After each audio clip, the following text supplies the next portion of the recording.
በሐዘን ጊዜ ብዙ አታንቡ፣ ብዙ አታልቅሱ፣ ተስፋ አትቁረጡ፣ አትመረሩ፣ ጥቁርና ከል አትልበሱ፣ ጸጉር አትንጩ፣ እንደ አሕዛብ አታልቅሱ። ይህ ክርስቲያን ወግ አይደለም። በትንሣኤው ኃይል ለሚያምን ክርስቲያን በቅጡ የሚኖር ሕይወት የሚገለጠው እንዲህ ባሉ ብርቱ የሐዘን ጊዜያት ነው።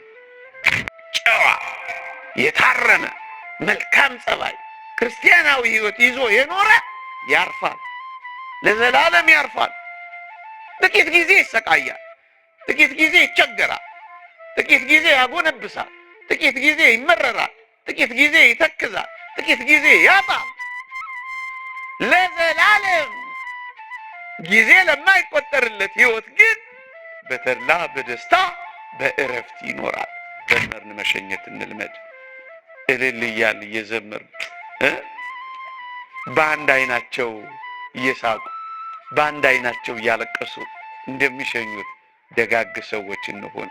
ስለ ፍቅራችን እናለቅሳለን፣ ከክርስቶስ ጋር ስላለን ፍቅር ደግሞ እንደሰታለን። ወገኖቼ በዚህ ዓለም በብዙ ስቃይ ልንኖር እንችላለን። በዘላለም እረፍት ግን ካረፈን ይበቃናል አይበቃንም? እውነቱ እሱ ነው፣ እሱ አይደለም? ፍጻሜውን ሳታዩ ማንንም መከረኛ፣ እድለኛ፣ ባለጸጋ፣ ድሃ እንዳትሉ አደራችሁ። እንደምትሞቱ ሆናችሁ ኑሩ። እየሰማችሁ ይሄ እንደምትሞቱ ሆናችሁ ኑሩ። እንደምትኖሩ ሆናችሁ ስሩ። እዚህ ዓለም ላይ ማረፍ አይቻልም። ከሀሳብ መላቀቅ አይቻልም። በብዙ ሀሳብ በብዙ ጭንቀት መኖር። አብ ወወልድ ወመንፈስ ቅዱስ አሃዱ አምላክ አሜን። ብዙ መንገር ብዙ ማብራራት የሚያስፈልግ መስሎ አይሰማኝም። በሃይማኖት በምግባር እግዚአብሔር ያጽናህ። ካልሞትክ ሕያው አትሆንም። ለአጭር ደቂቃ የምንማርበት የትምህርታችን ርዕስ ነው። ካልሞትክ ሕያው አትሆንም ወይም ካልሞትክ አትነሳም። በዚህ ሐሳብ ጥቂት ደቂቃዎች እንመካከራለን። አንደኛ ቆሮንቶስ መልእክት ምዕራፍ 15 ቁጥር 36 ካልሞት ሕያው አትሆንም። ቅዱስ ጳውሎስ ስለ ትንሣኤ ሙታን ባስረዳበት ምንባቡ ነው፣ መልእክቱ ነው ይሄንን ያለው። አንተ ሰነፍ የቆሮንቶስ ገበሬ፣ አንተ የምትዘራው ስንዴ ካልሞተ ሕያው ይሆናል እንዴ ነው ያለው። ከዚህ ሐሳብ ላይ ነው እኔ ወስጄ ካልሞትክ ሕያው አትሆንም የሚል ርዕስ ያወጣሁት። የተወደዳችሁ ክርስቲያኖች፣ እግዚአብሔር እያንዳንዱን ነገር ለጥቅማችን እንኳን ሳይቀር ይቀይረዋል። ታስታውሳላችሁ፣ የአዳምን በበደል የሔዋንን መበደል እንዴት አድርጎ ለጥቅማችን እንደቀየረው ታስታውሳላችሁ። አንድ መምህራችን ነበረ እና ምን ይላል? እንኳን አዳም በደለ፣ አዳም ባይበድል ኖሮ እኮ የእግዚአብሔርን ፍቅር አናውቀውም ነበረ ብሎ ሲያስተምር ሰምቻለሁ። እውነት ነው። እግዚአብሔር ፈጣሪነቱን ብቻ አውቀን ኃያልነቱን ብቻ ተረድተን እንኖር ነበረ። በአዳም በደል ምክንያት ግን ይህንን እንኳን ሳይቀር ለእኔና ለእናንተ ያለውን ፍቅር ለመግለጫ አደረገው እግዚአብሔር። ልክ እንደዚህ ነው ወገኖቼ፣ ሞትንም እንኳን ሳይቀር እግዚአብሔር ለጥቅማችን አድርጎ ቀይሮታል። ወዳጆቼ፣ በተለይ ክርስቲያኖች አሁን በዚህ በአዲስ ኪዳን ዘመን የምንሞተው ለምንድን ነው ካላችሁኝ፣ አሁን ያለውን ቃል እደግምላችኋለሁ። ካልሞትን ሕያው ስለማንሆን ነው። ለምንድን ነው እንድንሞት እግዚአብሔር የፈቀደው ካላችሁኝ፣ ሕያው ሆነን ለዘላለም እንድንኖር ነው። ለዚህ ነው ካልሞትክ እኮ ሕያው አትሆንም የሚለን። ክርስቲያኖች እንደዚህ ነው ልንረዳው የሚገባው። ስንዴ ሲፈርስ፣ ስንዴ ሲበሰብስ፣ ስንዴ ከአፈር ሲለወስ፣ ስንዴ የጠፋ ሲመስል እውነት እንደዛ እንደማንረዳ እናውቃለን። ሊጠፋ አይደለም፣ እንደፈረሰ ሊቀር አይደለም፣ እንደበሰበሰ ሊቀር አይደለም። ለምንድን ነው ስንዴ የሚፈርሰው ካላችሁ፣ ፍሬ ሊያፈራ ነዋ። መልሱ ይሄ ነው። ታዲያ እኔና እናንተ እግዚአብሔር እንድንሞት የፈቀደው ለምንድን ነው ካላችሁኝ፣ ሕያው እንድንሆን ነው። ካልሞትን ሕያው ስለማንሆን ነው። ካልሞትን ስለማንነሳ ነው። እስኪ አንድ ጥያቄ ልጠይቃችሁ፣ ቀላል ቢመስልም ለዘላለም ተነስታችሁ ከሙታን ከክርስቶስ ጋር መኖር የምትፈልጉ እስኪ እጃችሁን አውጡልኝ ከሰማችሁኝ። ፀሐዩ እንዳትሰሙኝ ካላረጋችሁ በቀር እግዚአብሔር ይስጣችሁ፣ አውርዱ። እየሰማችሁኝ ነው ማለት ነው። ለመነሳት የምትፈልጉ በእርግጠኝነት ሁላችሁም ናችሁ። አሁን ደግሞ አከታትዬ ሌላ ጥያቄ ልጨምርላችሁ። እስኪ መሞት ደግሞ የምትፈልጉ እስኪ እጃችሁን አውጡልኝ። ምን ነው ጉምጉምታ በዛ? ቀስ እያላችሁ ነው የምታወጧት አይደል? ወዳጆቼ አውርዱ፣ ግድ የለም። ሳሳ ብሏል እርግጥ። ርዕሴን ግን ነግሬያችሁ ነበር። ምን ነበር ያልኳችሁ? ካልሞት ሕያው አትሆንም። አንዳንዶቻችሁ በጣም ብልጦች ናችሁ። ሕያው መሆን ትፈልጋላችሁ፣ መነሳት ትፈልጋላችሁ፣ ግን ምን አትፈልጉ እና በምን በኩል ልትነሱ ፈልጋችሁ ነበር? እንዲህ አይነት ብልጥነት አሁን እዚህ ያስፈልጋል ወገኖቼ። በሐዲስ ኪዳን ነገሩ እንደዚህ ነው። የምንሞተው ምን እንድንሆን ነው? ሕያው ሆነን ለዘላለም ለመነሳት። ገብቷችኋል አይደል? አሁን ሰው ሲሞት ሊኖር እንደሆነ ታስባላችሁ? እስኪ በጣም ወዳጆቻችሁን የቀበራችሁ፣ በጣም ውዶቻችሁን በሞት የሸኛችሁ ምን ብላችሁ ነው የምታስቡት? አሁን እንደምነግራችሁ ተረድታችሁ ታውቃላችሁ? ሊኖሩ ነው የሄዱት ነው የምትሉት ወይስ ምንድን ነው የምትሉት? በቃ አይደለም የምትሉት? ግን እነሱ ምን ሊያደርጉ ነው የሄዱት? ንገሩኝ። ሕያው ለመሆን ሊኖሩ፣ እስኪ ሊኖሩ በሉ። ሊኖሩ ነው የሞቱት። ቆይ አንድ ጥያቄ ልጠይቃችሁ። ድምፄ ይሰማችኋል አይደል? መኖር ማለት ምን ማለት ይመስላችኋል? መብላት፣ መጠጣት፣ መውለድ፣ ማግባት፣ መዳር፣ መኳል። መኖር ማለት መስራት።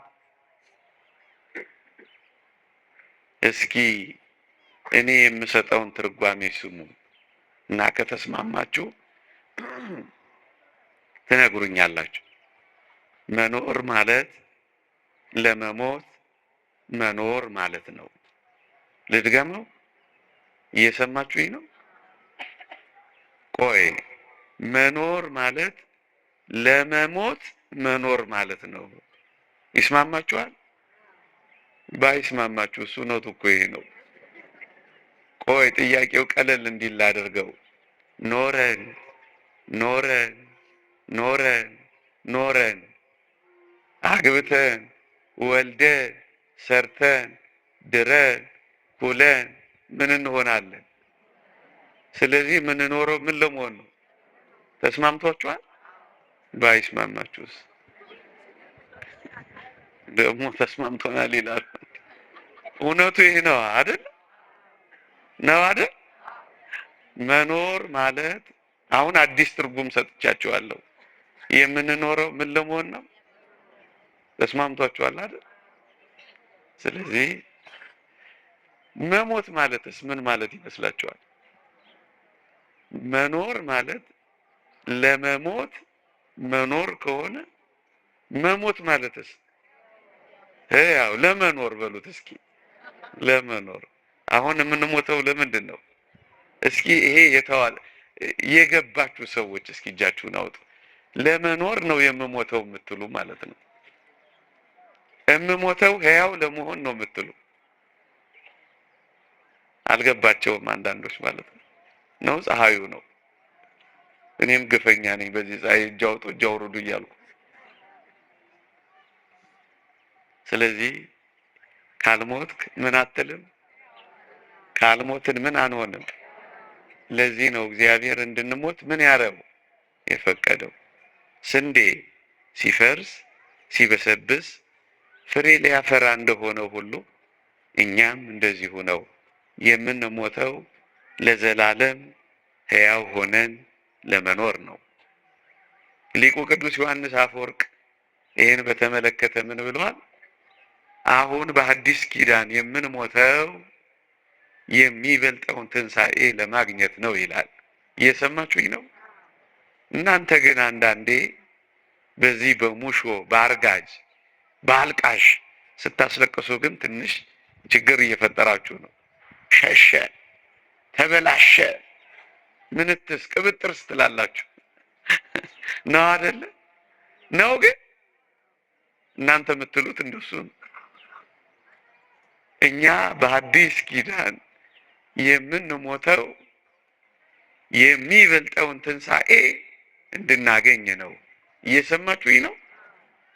የሚበልጠውን ትንሣኤ ተነስተን ለመኖር ነው የምንሞተው። አሁን የሚሞቱት ሊነሱ ነው። ምን ሊያረጉ ነው? ሊነሱ ነው። ክርስቶስ እንደተነሳ ሊነሱ ነው። ሁለተኛ የተወደዳችሁ ክርስቲያኖች እግዚአብሔር እንድንሞት ለምን የፈቀደ ይመስላችኋል? ወገኖቼ ካልሞትን ሕያው ስለምንሆን ብቻ አይደለም። እስኪ ጥያቄ ልጠይቃችሁ። ከክርስቶስ ጋር ለዘላለም መኖር የምትፈልጉ እስኪ እጃችሁን አውጡልኝ። አንዳንዶቻችሁ እግዚአብሔር ይስጣችሁ ሁለት እጃችሁን ሁሉ ነው ያወጣችሁት። እግር ቢፈቀድ ኖሮ አንዳንዶች እግርም ይወጡ አይፈቀድም እንጂ ለዛሬ እግዚአብሔር ይስጥልኝ አውርዱ። ከክርስቶስ ጋር መኖር እንፈልጋለን አይደል? ክርስቲያኖች አይደለን? ከክርስቶስ ጋር ለመኖር በምን በኩል ነው ምን ሄደው? በምን በኩል ምን ሄድ ይመስላችኋል? እስኪ እሺ ሌላ ጥያቄ ልጠይቃችሁ። በዚህች ምሽት ብትሞቱ ይሻላችኋል? በዚህች ምሽት የአሜሪካ ቪዛ ባስመታላችሁ? እሺ ጥያቄውን ልቀይረው። ሁላችሁም አጉተመተማችሁ። ትልልቅ ሰዎች ስላላችሁ እኮ ነው ይህን ርዕስ የመረጥኩት ለዚህ ማለዳ። ማታ ቢሆን ይህን ርዕስ አላነሳም። ወጣቶቹ ገርፈው ነው የሚያባርሩኝ። እናንተ ስለምትታገሱኝ ነው።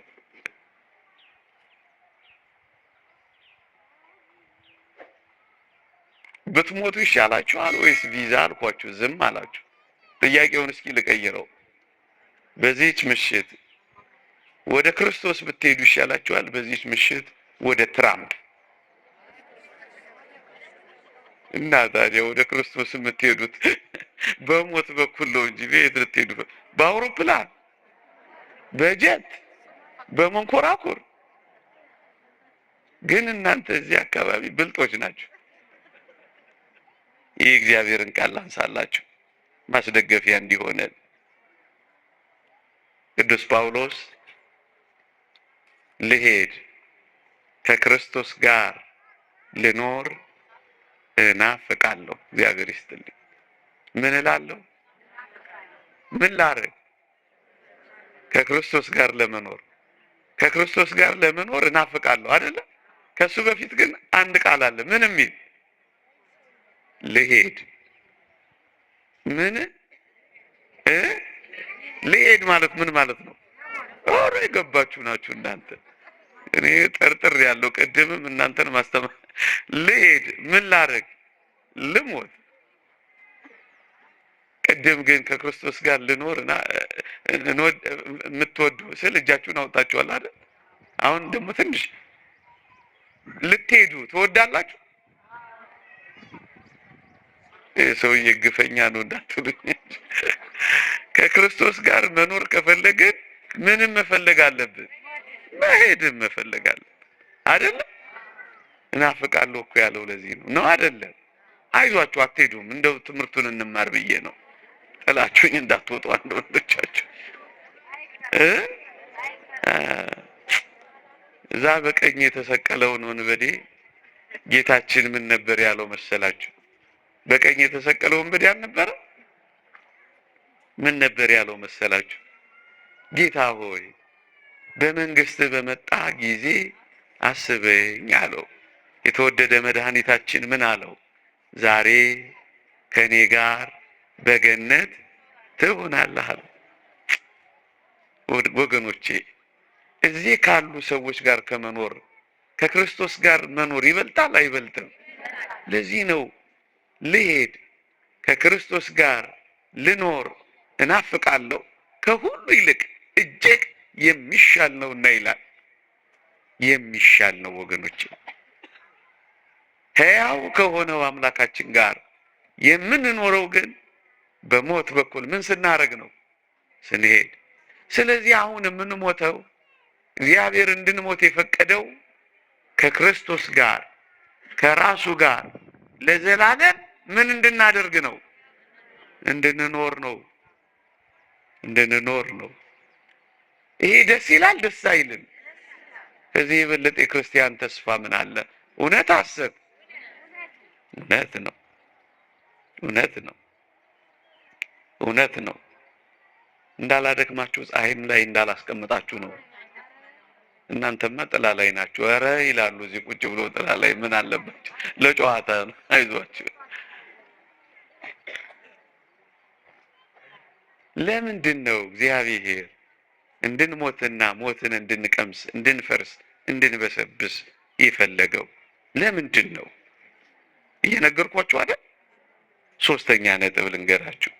እግዚአብሔር እንደገና ውብ አድርጎ ሊሰራን እጅግ ውብ አድርጎ።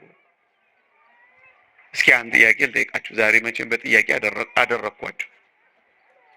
አንዲት ሸክላ ሰሪ፣ አንዲት ገል የምትሰራ ባለሙያ ሸክላዋ ቢሰነጠቅ፣ ሸክላዋ ቢሸረፍባት ምን የምታደርግ ይመስላችኋል? ተሰነጠቀባት ወይ ተሸረፈባት፣ ምን ታደርገዋለች? ትለስነዋለች? ትጠግነዋለች? ምንድን ነው የምታደርገው? አፍርሳ እንደ አዲስ ትሰራዋለች። ግን የምትሰራው ምን ለማድረግ ነው? የሚበልጥ የክብር ዕቃ አድርጋ ለመስራት ነው። እውነት ሐሰት? እግዚአብሔርም ልክ እንደዚህ ነው ያደረገው። እየሰማችሁኝ ነው?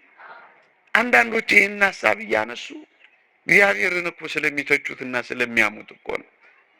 አንዲት የሸክላ ሰሪ ባለሙያ እንኳን ቢሰነጠቅባት አፍርሳ አብኩታ አለስልሳ እንደገና ተኩሳ እንደገና አስጊጣ ውብ አድርጋ እንደምትሰራ እግዚአብሔር በሞት በኩል እንድንፈርስ፣ በሞት በኩል እንድንበሰብስ፣ በሞት በኩል የሌለን እስኪመስል ድረስ እንደዚያ እንድንሆን የፈቀደው ተወደዳችሁ ክርስቲያኖች ውብ አድርጎ ሊሰራን እንደገና ሊሰራን እንደገና ሊያስጌጠን እንደገና ሊያከብረን ነው። አንድ የእግዚአብሔር ቃል ላንሳላችሁ። ቅዱስ ጳውሎስ እንዲህ ይላል፣ በውርደት እንዘራለን፣ በክብር እንነሳለን። በድካም እንዘራለን፣ በኃይል እንነሳለን። በመበስበስ እንዘራለን፣ ባለመበስበስ እንነሳለን። ታዲያ ይሄ ጥቅም ነው? ጥቅም አይደለም። ደካሞች ብርቶች ሆነን እንወጣለን። ይሄ የሚበሰብሰው ስጋችን የማይበሰብሰውን ዓለም ሊወርስ ስለማይችል የማይበሰብስ ሆኖ ይወጣል። ስንዴ ሲያፈራ እንዴት ውብ እንደሆነ ሰሞኑን ወጣ በሉና ወደ መንገድ ተመልከቱ። ከዚያ በላይ ውብ ሊያደርገን ነው እግዚአብሔር እንድንሞት የሚፈቅደው። የክብር ዕቃዎች ክብሩን እንደ መስታወት እያብለጨለጭን የምናሳይ መልኮቹ እንድንሆን ነው እንድንሞት የሚፈቅደው።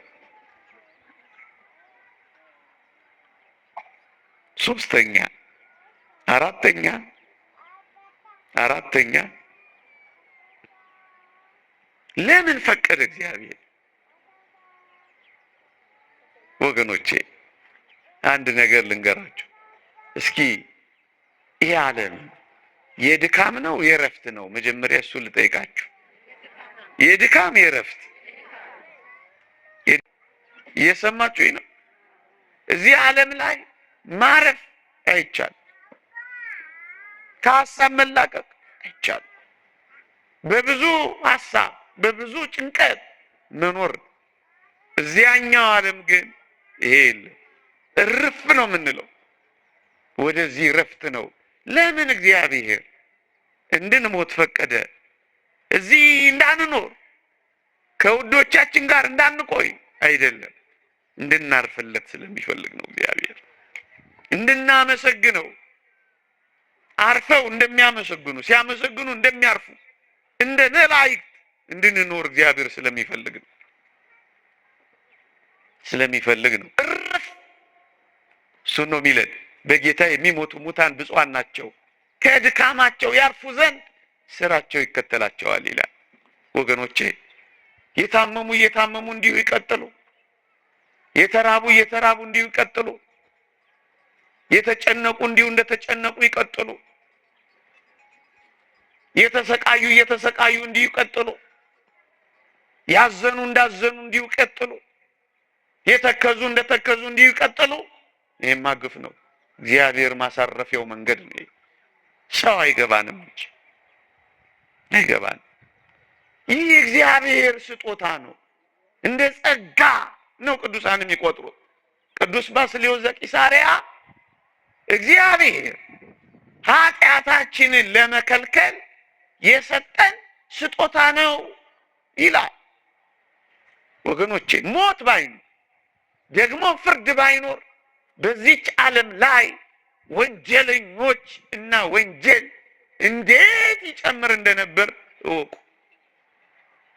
ኃጢአትን ለመገደብ በደልን ለማስቆም ግፍን ለማስቆም እርፍ እንድንል እግዚአብሔር የሰጠው ጸጋ ነው። ለዚህ ነው የእግዚአብሔር ስጦታ ነው ያለው ባስልዮስ ዘቂሳርያ። ለማረፍ እርፍ እንድንል ለማረፍ። ይሄንን እናምናለን ክርስቲያኖች። ስትቀብሩ ስትሸኙ ይሄንን እያሰብን ሊሆን አይገባም። ስንኖር ይሄንን እያሰብን ሊሆን አይገባም። ለምን እንሞታለን? ልናርፍ ነዋ። አልዓዛር የሚባል ሰው ታስታውሳላችሁ አይደል? በመጽሐፍ ቅዱስ ላይ ታስታውሳላችሁ አይደል? እስኪ ልጠይቃችሁ። አልዓዛር በጣም ድሃ ነበር። ድሃ መሆኑ ብቻ አይደለም፣ ቢለምን የሚሰጠው ያጣ ሰው ነበረ። ድህነት አንድ ነገር እኮ የሚለምን ያለው ሰው እንደውም ብዙም ድሃ መባል የሚያስፈልገው የሚሰጠው ያለው ሰው ማለት ነው። ሲቸግረው በሮ የሚቀበለው ሰው ያለው ሰው እሱ እንደው ማለፊያ ቀን ማትረፊያ ይኖረዋል። ይሄ ሰው ምንም ነገር አልነበረው። ምንም ድህነት ብቻ አይደለም፣ የሚያበድር የሚሰጥ ማጣት ብቻ አይደለም። በጣም ይደንቃችኋል። ደግሞ በሽተኛ፣ ወጥቶ ወርዶ ማይሰራ ማይላወስ። ይሄ ብቻ አይደለም፣ ተንከባካቢ ደግሞ የለውም። በሞቴ ስሙኝ፣ አስታማሚ የለውም፣ አባ ከናኒል የለውም። አያሳዝንም? ይሄ ሰው በድህነት ላይ ደዌ፣ በደዌ ላይ የሚሰጠው ሰው ማጣት። ይሄ ብቻ አይደለም፣ ተንከባካቢ አልባነት ምን ያክል የተተወሰው እንደሆነ አስቡት። ይሄ ብቻ አይደለም፣ ቁስሉን የሚያባረርበት ተባዮች ሲያርፉ ገለል የሚያደርግበት አቅም እንኳን ያጣ ሰው ነበር። ይሄ ብቻ አይደለም፣ ውሾች እየመጡ ቁስሉን ይልሱለት ነበር ይላል። ውሾችን ማባረር አይደለም ሲልሱለት ደስ የሚሰኝ ሰው ሆኖ ነበር። ጥያቄ ልጠይቃችሁ ነው። አልዓዛርም ሞተ፣ መላእክትም ወደ አብርሃም እቅፍ ወሰዱት ይላል። ባለጸጋው ሞተ፣ ተቀበረ ይላል። ባለጸጋው በጣም እየተመቸው ዕለት ዕለት በድሎት ነው የኖረው። ሲያበቃ ታሪካቸው ምን ይላል መሰላችሁ? አልዓዛርም ሞተ፣ መላእክትም ወደ አብርሃም እቅፍ ወሰዱት ይልና ባለጸጋው ሞተ፣ ተቀበረ ይላል። አሁን ጥያቄ ልጠይቃችሁ ነው። እናንተ እንደ አልዓዛር መሆን ይሻላችኋል? እንደ ባለጸጋው? ምን አላችሁኝ? እያሰባችሁ ንገሩኝ። ምን አላችሁኝ? አልዓዛር እኮ ድሃ ነበረ። ድሃ መሆን ይሻላችኋል? ድምጻችሁ ሳሳሳ እንደ አልዓዛር ወይስ እንደ ባለጸጋው ነው? ጎበዞች ናችሁ። ለምን? ፍጻሜው ነው አይደለም? አያችሁ፣ ይህንን እንበው ይኸውላችሁ፣ ፍጻሜውን ሳታዩ ባለጸጋ ወይም ድሃ እንዳትሉ። እየሰማችሁ ነው? ያኛው ሞተ ተቀበረ ይላል፣ ያኛውስ ወደ አብርሃም እቅፍ ገባ ይላል። እየሰማችሁ ነው እንዴ? ድሃ እንደ አልዓዛር ወይስ እንደ ባለጸጋው? በሽተኛ እኮ ነበረ። ይሁና ነው ነገራችሁ? እየተስማማችሁ ነው? በአብርሃም እቅፍ እርፍ ብሏል። እርፍ። እንደውም አልዓዛር የሚገርማችሁ እዛ በእረፍት ቦታ ከሄደ በኋላ በጣም ቪአይፒ ሆነ። ቪአይፒ ነው የሚባለው? ቪአይፒ ነው። ቪአይፒ በጣም ቬሪ ኢምፖርታንት ፐርሰን፣ ቪአይፒ ተፈላጊ ሰው ሆነ። ባለጸጋው አሻቅቦ ሲያየው አልዓዛርን በአብርሃም እቅፍ ውስጥ አየና፣ እባክህ አብርሃም አባቴ ሆይ አልዓዛርን ስደድልኝ። ተፈለገ አልተፈለገም? ወገኖቼ በዚህ ዓለም በብዙ ስቃይ ልንኖር እንችላለን። በዘላለም እረፍት ግን ካረፈን ይበቃናል አይበቃንም? እውነቱ እሱ ነው እሱ አይደለም? ፍጻሜውን ሳታዩ ማንንም መከረኛ፣ እድለኛ፣ ባለጸጋ፣ ድሃ እንዳትሉ አደራችሁ። እየሰማችሁ ነው? እንደ አልዓዛር ኖሮ እንደ አልዓዛር ማረፍ ይሻላል። በምቾት በድሎት በቅምጥልነት ኖሮ ለዘላለም ከመሰቃየት እውነት አሰብ። ለዛ ነው እግዚአብሔር እንደዚህ የሚያዘን። ጨዋ የታረመ መልካም ጸባይ ክርስቲያናዊ ሕይወት ይዞ የኖረ ያርፋል፣ ለዘላለም ያርፋል። ጥቂት ጊዜ ይሰቃያል፣ ጥቂት ጊዜ ይቸገራል፣ ጥቂት ጊዜ ያጎነብሳል፣ ጥቂት ጊዜ ይመረራል፣ ጥቂት ጊዜ ይተክዛል፣ ጥቂት ጊዜ ያጣል። ለዘላለም ጊዜ ለማይቆጠርለት ሕይወት ግን በተድላ በደስታ በእረፍት ይኖራል። ይሻላል አይሻልም? ከመረጣችሁ እንደዚህ ኑሩ። የምንሞተው ለዘላለም ለማረፍ ነው። የምንሞተው የከበረ ዕቃ የከበረ ሰውነት ይዘን ለመኖር ነው። ከክርስቶስ ጋር ለዘላለም ለመኖር ነው። የበለጠውን ትንሣኤ እንድናገኝ ነው። ኃጢአታችን እንዲከለከል ነው። መጨረሻ ለምን እንደምንሞት ታውቃላችሁ? ወደ ቤታችን ለመሄድ ነው። ወደ ሀገራችን ለመሄድ ነው። በጣም የምትወዱት መንገድ የትኛው ነው? እናንተ በጣም የምትወዱት መንገዳችሁ የትኛው ነው? የእናንተን አላውቅም። ከፀሐዩ ጋር ተደምሮ የኔ ጥያቄ መከራ እንዳያበላችሁ። እኔ በጣም የምወደው መንገድ ወደ ቤት የሚወስደኝን መንገድ ነው። እርፍ የምልበት ቤተሰቦቼን የማገኝበት ነው። አይደለም ነው? ወደ ቤታችን አይደል? በጣም ውብ የሆነ ቤታችን የምንሄደው በሞት አማካኝነት ነው። ያቺ ሀገራችን የት ናት? በሰማይ አይደለም ይለው። ሀገራችን ቤት ነው፣ በሰማይ። ዜግነታችን ክርስቶሳዊ ሰማያዊ። ወደ ሰማይ እዚህ የመጣ ነው። አደራችሁን ለቱሪስትነት ነው። እዚህ ምን ሆነን ነው? ቱሪስት። ይስማማችኋል? ባይስማማችሁስ? ወደ አንድ ገዳም የገባ አንድ ቱሪስት ገዳሙ ሊጎበኝ ሄዶ አንድ መነኩሴ ቤት ሲገባላችሁ አንዲት ሰሌን መተኛ፣ አንዲት ሳህን መበያ፣ አንዲት ኩባያ መጠጫ ብቻ አገኘ። ደነገጠና ቱሪስቱ አባቴ፣ አቤት፣ ንብረትህ ዕቃ የት አለ ይለዋል። እኔ አዎ፣ አንተን የት አለ ንብረትህ? ምንም ንብረት እኮ አይታየኝም አለው። ትንሽ ያስብና ያ መነኮስ ቱሪስቱን እንዲህ ይለዋል፣ ልጄ፣ አቤት፣ ያንተስ ንብረት ለመሆኑ የት አለ? ያንተስ ሀብት የት አለ ይለዋል። አባቴ፣ እኔ እኮ እዚህ ገዳም ቱሪስት ብቻ ነኝ ይለዋል። መነኩሴው ምን አለው? ልጄ፣ እኔም እንዳንተ ነኝ። እዚህ ዓለም ላይ ምን ብቻ ነኝ? ቱሪስት ብቻ ነኝ። ዕቃ ስሰበስብ አልኖርም። ምን ስለሆንኩ? ቱሪስት ነኝ። እየሰማችሁ ነው? እንግዶች ነን እያልኳችሁ ነው። የእንግድነት ዘመን ነው። እየሰማችሁ ነው? የእንግድነት ዘመን አዲስ ዓመት ስለሆነ ነው። እግረ መንገዴን ርዕስ የመረጥኩት ዘመን ሲጨመርልን፣ ዕቃ ሲዳብርልን፣ ሀብት ሲመጣልን እንዳትረሱ። እንግዶች ነን። እንግዳ ወደ ቤቱ ለመሄድ አይደል እየተዘጋጀ የሚኖረው? አይደለም? ወደ ሀገሬ ስንቅ ይዤ እመለሳለሁ እያለ አይደል ሀገሩን የሚናፍቀው? እንደሱ ማለት ነው። ስለዚህ ወደ ሀገራችን መሄጃ መንገድ ነው።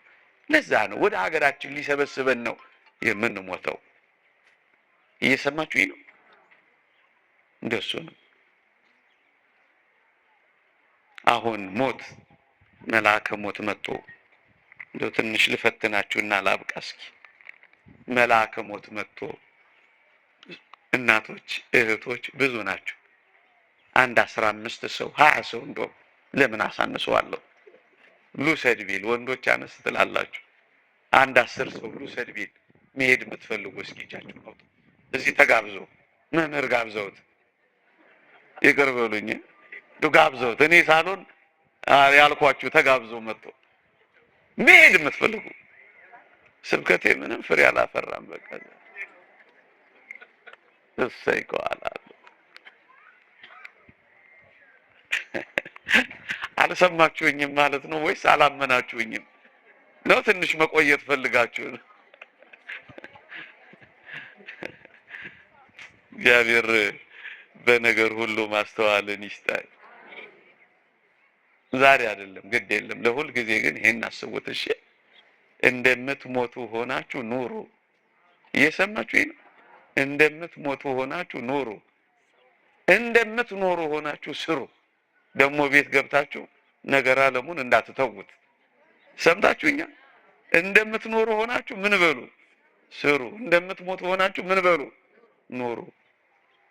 ናደራችሁን ክርስቲያን በጣም ክርስቲያን የሚሆነው አሁን በተነጋገርነው ሐሳብ ላይ ድል አድራጊ ሲሆን ነው። ሞትን ሲንቅ ነው።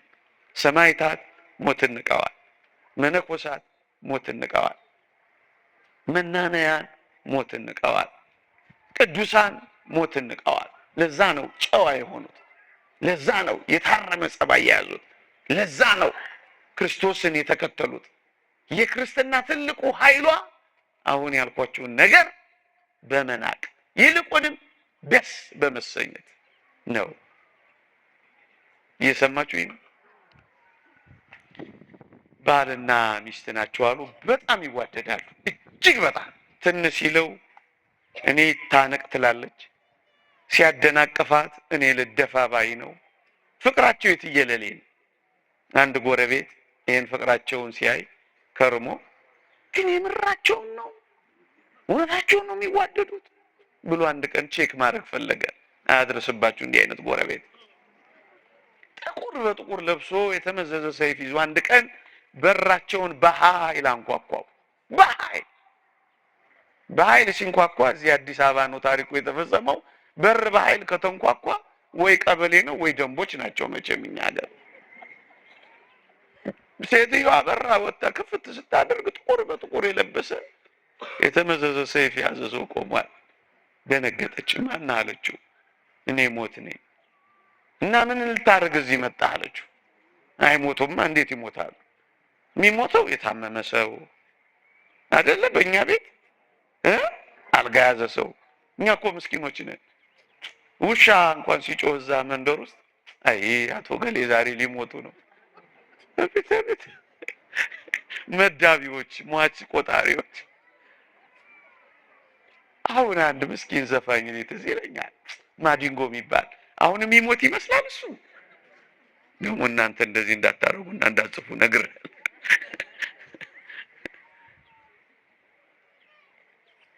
እሷም የተረዳችው እንደዚህ ነው። የሚሞቱት አንድ የታመሙ ሰው ነበሩ አቶ ገሌ የሚባሉ። ተሳስተ የሆነ አድራሻ በዚህ ቀጥታ ሄደህ ጥፍ ብለህ አይደለም እዚህ ቤት ነው የመጣሁት አለ ሞት። ምንም ያድራሻ ለውጥ ስህተት የለም እዚህ ቤት ነው ይላል። እና ምን ፈለግ ልወስድ።